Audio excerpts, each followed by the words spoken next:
Madam, ito yung order mo sa akin, yung grab bar, pabalik ko na to, wala tong ka-damage. Maliban na lang sa mga scratch. Siyempre, matik yan. I-repaint mo na lang pagdating dyan. Para gumanda. Ayan siya, ma'am, ha. Balutin na to. Ayan, ma'am, ha. Binabubble wrap na. Paread din na rin ako ng payment pagka na-drop na namin sa GNT. Bali, may isasabay lang kami na isa pa sa inyo. Tapos, rekta GNT na kami. Ayan na siya, ma'am, ha. Ano ko ulit. Ayan siya. Wala tong ka-damage, ma'am, ha. Okay na. Binabalot na. Ayun na, mga boss, ha. Madam, ha. Video na lang ako mamaya pag nasa GNT na kami. Yan po. Nabalot na, ma'am. Nabalot na. Madam, nandito na yung grab bar mo. Nandito kami sa may GNT Salay. Okay na po, ma'am, ha.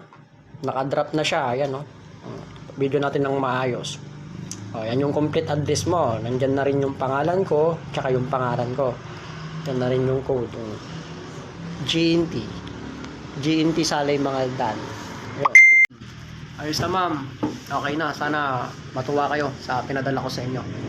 Ayun. Basta kung ano po yung nasa video na sinend ko, yun po yung darating sa inyo. So, ayan. Thank you.